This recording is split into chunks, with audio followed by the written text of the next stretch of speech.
मेरी 32 साल की कुंवारी दीदी कई सालों बाद घर आई थी। शादी में रुचि न होने पर पापा से बहस करके जॉब करने दूसरे शहर चली गई थी। तब से वह वहीं रह रही थी। उसके आने के बाद से वह हमेशा मेरे आसपास घूमती रहती थी। एक दिन जब मम्मी पापा घर पर नहीं थे, मैंने गलती से जीन्स की चैन को गलत जगह पर फंसा लिया। तब दीदी मेरी मदद के लिए आई, लेकिन उसके बाद उसका अजीब तरह से मुझे अनचाहे जगहों पर छूना शुरू हो गया। वह बोली, तुम अभी 17 साल के हो, फिर भी तुम्हारा ये इतना बड़ा है, तुम तो बहुत बड़े हो गए हो। ऐसा बड़बड़ाते हुए दीदी ने मेरा वह देखा और वहीं, नमस्ते दोस्तों, आज की इस कहानी में आपका स्वागत है। इस कहानी में मैं एक लड़के का रोल निभा रही हूँ। मेरा नाम रोहित है और मैं 10वीं में पढ़ता हूँ। मेरी दीदी कई सालों बाद हमारे घर आई थी। वह 32 साल की थी और अभी तक उसकी शादी नहीं हुई थी। मेरे मम्मी पापा दोनों जॉब करते थे। दोपहर को स्कूल से घर आने के बाद मेरी देखभाल करने के लिए घर पर कोई नहीं होता था, इसलिए पापा ने दीदी को हमारे घर बुला लिया था। मुझे देखते ही दीदी ने मुझे गले लगा लिया।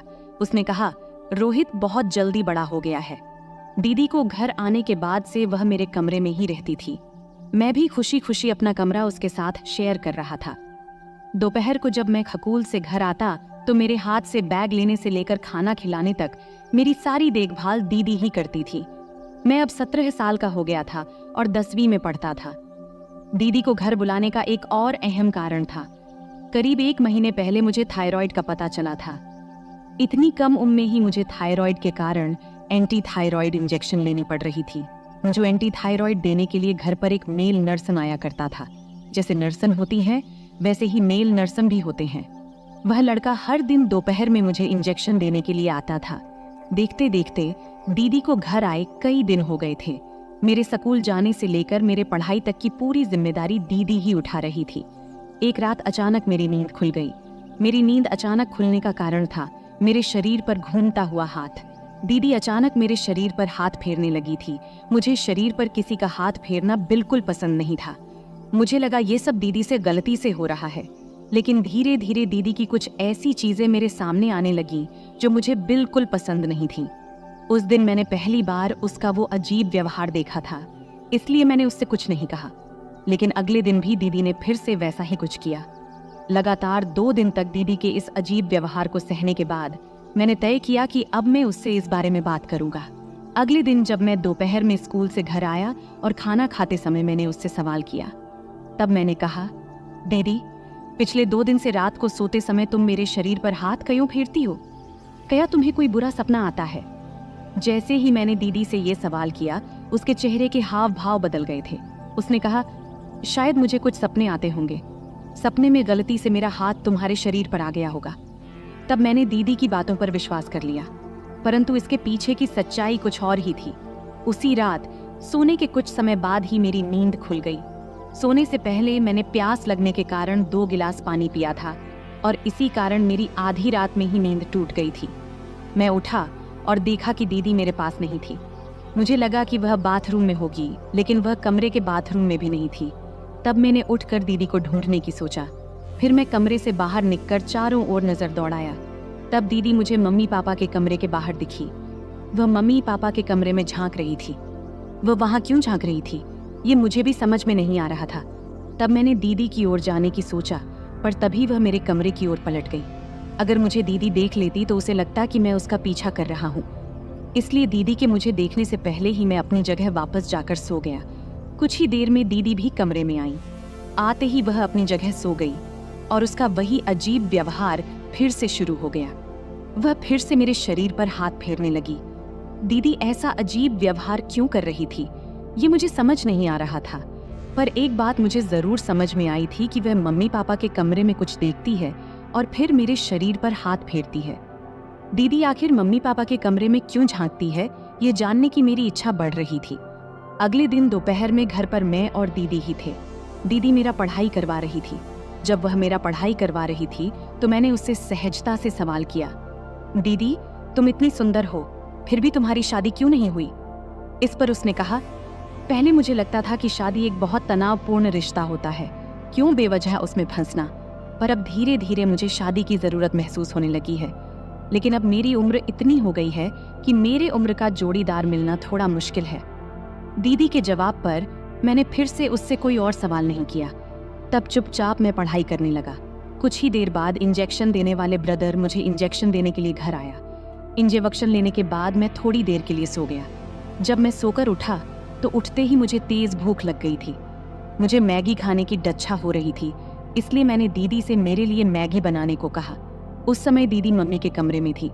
जब मैं उस कमरे के पास गया तो मुझे दीदी वहां कुछ अलग ही रूप में दिखी। वह अभी अभी नहाकर बाहर आई थी। वह खुद को शीशे में ऐसे निहार रही थी जैसे वह 18 साल की लड़की हो। दीदी का खुद को निहारना अब कब खत्म होगा, इसकी प्रतीक्षा करते हुए मैं कमरे के बाहर खड़ा था। लेकिन वह तो खुद को हीरोइन समझकर और भी अदा बिखेर रही थी। इधर मेरी भूख भी कंट्रोल नहीं हो रही थी। आखिरकार मैं दीदी के कमरे में चला गया। मुझे देखते ही दीदी थोड़ी शर्मा गई। उस समय वह वैसे ही मेरे सामने खड़ी थी और मुझसे बातें करने लगी। दीदी उस वक्त नहाने का गाउन पहने हुए थी। मुझे देखते ही उसने कहा, उठ गए रोहित तुम? अच्छा, अब आ ही गए हो तो बताओ मैं कैसी लग रही हूँ। मुझे भूख लगी थी इसलिए मैं वहां गया था, लेकिन दीदी तो मेरे मुंह से अपनी तारीफ सुनने में व्यस्त हो गई थी। तभी उसने मेरा हाथ पकड़कर मुझे आईने के सामने ले गई। एक हाथ मेरे गले में डालकर वो मेरे पीछे खड़ी हो गई।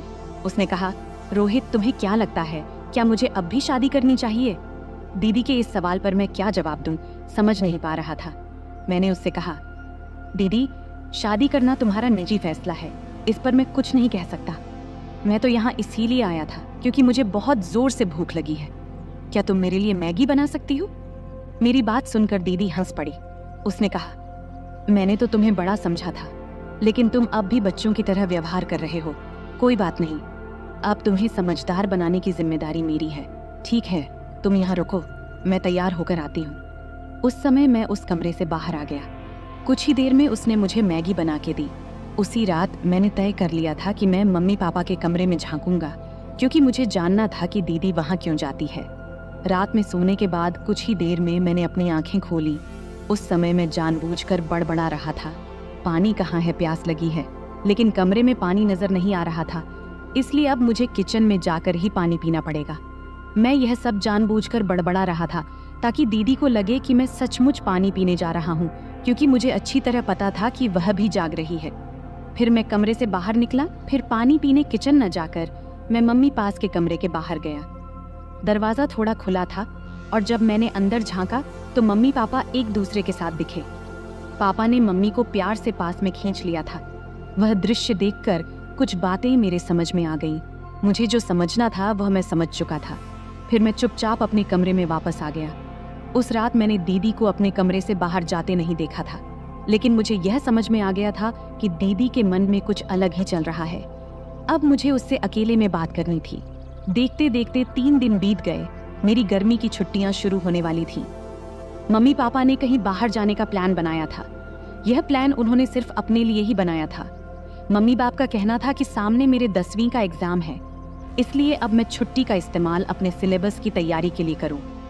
मम्मी बाप ने मुझे छुट्टी के बावजूद पढ़ाई करने को कहा था और इसी वजह से उन्होंने मुझे ट्रिप पर साथ नहीं ले गए। 3 दिन बाद जब मेरी छुट्टियां शुरू हुईं, तब मम्मी बाप अपनी ट्रिप पर निकल गए थे। उनके जाने के बाद घर में मैं दीदी के साथ अकेला था। उस दिन घर में कोई नहीं था, तो मैंने दीदी से सवाल किया। मैंने उससे कहा, दीदी अब तुम्हें भी शादी करने की इच्छा होती होगी, है ना?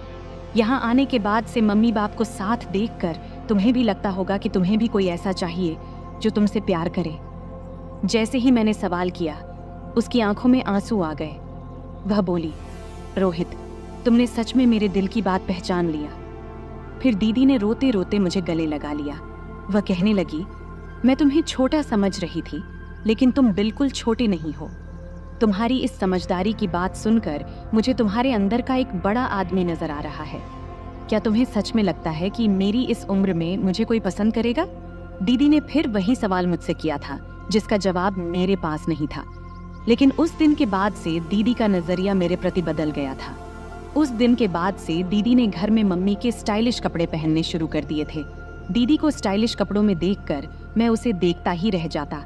जब वह स्टाइलिश कपड़े पहनकर तैयार होती तो वह खास तौर पर मेरी तारीफ सुनने के लिए उत्सुक रहती। इतना ही नहीं, वह मुझसे चिपक कर फोटो भी खिंचवाती। दीदी का जो भी स्पर्श मुझे होता वह कुछ अलग ही दर्शाता था। उसका एकदम से बदला हुआ अंदाज कुछ और ही बता रहा था, जैसे वह मुझे बेवजह इशारे कर रही हो। खैर, एक दिन सुबह नहाने के बाद मैंने जीन्स पहनी। जीन्स पहनते समय अचानक उसकी जिप गलत जगह अटक गई और मुझे दर्द होने लगा। तब मैं जोर जोर से मम्मी को पुकारने लगा। मम्मी तो घर पर नहीं थी, ये मैं कुछ देर के लिए भूल गया था। मेरी आवाज़ सुनकर मामी नहीं, लेकिन दीदी दौड़ती हुई मेरे कमरे में आ गई। उसने पास आकर मुझसे पूछा, क्या हुआ रोहित? मैंने उसे सब कुछ बताया। तब वह मेरे पास आई और मेरी मदद करने लगी।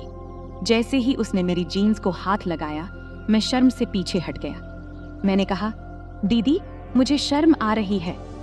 तब उसने समझाते हुए कहा, अभी के लिए शर्म को अलग रखो, नहीं तो तुम हमेशा के लिए परेशानी में पड़ जाओगे। अब तुम्हारी मम्मी तो घर पर नहीं है, इसलिए तुम्हारी मदद मुझे ही करनी पड़ेगी।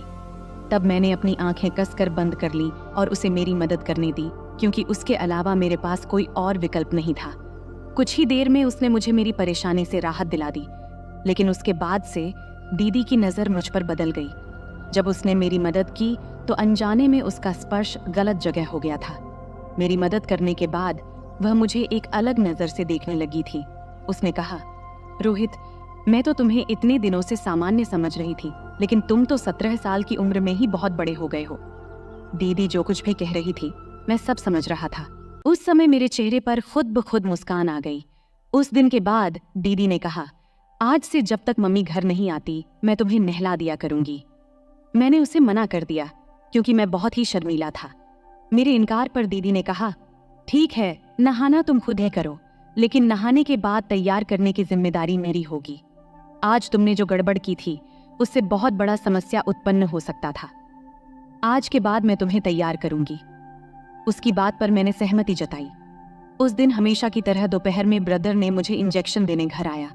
इंजेक्शन लेने के बाद उस दिन मैं रोज की तरह सोया नहीं था, बल्कि उठकर कमरे से बाहर चला गया। हॉल में आते ही मैंने टीवी चालू कर दिया। टीवी की आवाज सुनकर दीदी मम्मी के कमरे से बाहर आई। शायद वह मम्मी के कमरे में आराम कर रही थी। दोपहर में जिस तरह से दीदी तैयार हुई थी उसका मचलना कुछ अलग ही था। खैर, आज भी दीदी ने छोटे कपड़े पहने थे। उसने कहा, रोहित, मैंने खास तुम्हारे लिए पानी पूरी बनाई है, रुको मैं किचन से लेकर आती हूँ। किचन में जाते समय उसने टीवी बंद कर दिया और पानी पूरी लाने के लिए किचन में चली गई। वह मुझे हॉल में भी पानी पूरी खिला सकती थी, लेकिन उसने ऐसा नहीं किया। वह मुझे मेरे कमरे में लेकर गई और मुझे बिस्तर पर बैठाकर अपने हाथों से पानी पूरी खिलाने लगी। पानी पूरी खाते समय दीदी बार बार मेरे बालों पर हाथ फेर रही थी। वह कह रही थी, तुम बहुत समझदार हो गए हो, अब तो तुम बड़े भी हो गए हो। तब दीदी के परफ्यूम की खुशबू मेरे कमरे में चारों ओर फैली हुई थी। वह बात कर रही थी और मुझे धीरे धीरे नींद आने लगी। कुछ देर में मैं गहरी नींद में सो गया। जब मैं नींद से जागा तो मुझे चक्कर जैसा महसूस हो रहा था। उठते ही मैंने अपने सिर पर हाथ रखा और बिस्तर पर बैठ गया। कुछ समय बाद दीदी मेरे कमरे में आई। उसके चेहरे पर एक अजीब सी मुस्कान थी। उसने कहा, रोहित, मुझे उम्मीद नहीं थी कि तुम्हारी वजह से मेरे जीवन में इतना आनंद आएगा। दीदी की बात मुझे समझ नहीं आ रही थी। मैंने उसकी बातों पर सिर्फ सिर हिला दिया, क्योंकि मैं अपने ही ख्यालों में खोया हुआ था। दीदी ने कहा, तुम फ्रेश होकर आओ, हम मजे करेंगे। मैं फ्रेश होकर कमरे से बाहर गया। तब दीदी ने हॉल में मेरी पसंद के गाने लगाए थे। इससे पहले दीदी ने कभी मेरी पसंद के गाने नहीं सुने थे। उसे डीजे के गाने बिल्कुल पसंद नहीं थे, लेकिन उस दिन उसने खुद ही मेरी पसंद के गाने लगाए थे। इतना ही नहीं, उसने मेरा हाथ पकड़ा और मुझे डांस कराने लगी। उसने मेरा एक हाथ अपनी कमर पर और दूसरा अपने कंधे पर रखा। वह मेरे साथ कपल डांस करने लगी। दीदी इतनी खुश क्यों थी, ये मुझे समझ नहीं आ रहा था। उस दिन के बाद जैसे जैसे दिन गुजरते गए, दीदी मुझे खुश दिखाई देने लगी। लेकिन दोपहर में जब भी मैं सोकर उठता, मुझे बहुत थकान महसूस होती थी। सोकर उठने पर वह मुझसे हमेशा एक ही बात कहती, तुमने आज मुझे बहुत खुश किया। मैं उसे किस तरह से खुश कर रहा था, ये मुझे समझ नहीं आ रहा था। लेकिन जो तकलीफ मुझे हो रही थी वह मुझे अच्छी लगने लगी थी। शुरू में मुझे दीदी से तैयार होने में संकोच होता था, लेकिन धीरे धीरे मुझे उसकी आदत पड़ गई। अब मैं बिना शर्माए दीदी से तैयार होने लगा था। अगले कुछ दिनों में दीदी और मेरे बीच एक अलग रिश्ता बनने लगा और मुझे वह सब कुछ अच्छा लगने लगा। कुछ दिनों बाद मम्मी बाप घर आ गए। अचानक एक दिन मुझे बहुत चक्कर आने लगे और फिर घर वालों ने मुझे अस्पताल में भर्ती करवा दिया। अचानक मुझे क्या हुआ, यह मुझे भी समझ नहीं आया। जब मेरी आंखें खुलीं तो पता चला कि मैं लगभग 1 महीने बाद आईसीयू से बाहर आया हूँ। 1 महीने में आईसीयू में रहा और इसका कारण जब डॉक्टरों ने मम्मी बाप को बताया तो वे भी मेरे साथ हैरान रह गए। जब मैं आईसीयू से बाहर आया तो डॉक्टरों ने खुद मुझसे बातचीत किया। पिछले 1 महीनों में मेरे साथ क्या क्या हुआ और क्या नहीं, ये डॉक्टरों ने मुझसे विस्तार से पूछा। मेरे साथ बातचीत के बाद डॉक्टरों को मेरे रोग का पता चला। उन्होंने मम्मी बाप को बताया कि रोहित को पिछले 1 महीनों से एक अजीब बीमारी हो गई है। उसने खुद की एक अलग दुनिया बना ली है, वह कल्पना में जी रहा है। डॉक्टरों ने मेरे साथ साथ घर के सभी लोगों से बात की थी। फिर डॉक्टर ने मम्मी बाप से कहा, आप दोनों अपने काम में व्यस्त थे, आपने खुद के लिए समय निकाला, लेकिन अपने बेटे से बातचीत सही समय पर नहीं किया। आपका बेटा खुद से बातें करता था और इस पर आपका ध्यान नहीं था। इसके बाद घर में रोहित की दीदी आई। रोहित ने अपनी दीदी को भी एक शख्स के प्यार में पड़ते हुए देखा था। इंजेक्शन लेने के बाद वह रोज अपनी दीदी को घर आए इंजेक्शन देने वाले ब्रदर के साथ देखता था। ये सब देखकर उसे लगने लगा कि प्यार केवल लड़के और लड़की के बीच होता है। इसीलिए रोहित खुद को उस ब्रदर के रूप में देखने लगा। जब जब वह अपनी दीदी को उसके प्रेमी के साथ देखता तो वह खुद को उस जगह पर देखता और इस दौरान वह भी गलत राह पर जाने लगा। मोबाइल में गलत चीजें देखकर उसने भी गलत काम करना शुरू किया और इस वजह से वह धीरे धीरे कमजोर होता गया। उसके बार बार के विचारों के कारण उसे आईसीयू में भर्ती होने की नौबत आ गई। रोहित के साथ जो पिछले 1 महीने में हुआ उसके लिए उसकी फैमिली जिम्मेदार है। डॉक्टर ने जो कुछ हुआ वह मम्मी बाप को बताया था और दीदी भी वहां मौजूद थी। तब दीदी के गले में मुझे मंगलसूत्र दिखा। मुझे तब पता चला कि जब मैं आईसीयू में था तब मम्मी बाबा ने दीदी की शादी उसके प्रेमी से करवा दी थी। मेरी हालत देखकर दीदी ने मुझसे माफी मांगी। उसने कहा, रोहित, मैं तुम्हारी देखभाल करने आई थी, लेकिन मैं भी अपनी ही दुनिया में खो गई थी। तुम्हारी तरह मैं भी अकेली हो गई थी। तुम्हारी वजह से ही मेरी मुलाकात इस शख्स से हुई और धीरे धीरे हमारे बीच प्यार पनप गया। मैं अपनी दुनिया में इतनी खो गई थी कि मैंने कभी तुम्हारी तरफ ध्यान नहीं दिया। यह मेरी भी गलती थी।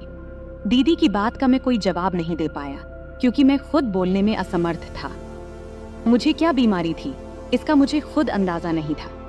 मेरी बीमारी के बारे में पता चलते ही मम्मी पापा ने उस दिन के बाद से मेरी देखभाल खुद करना शुरू कर दिया।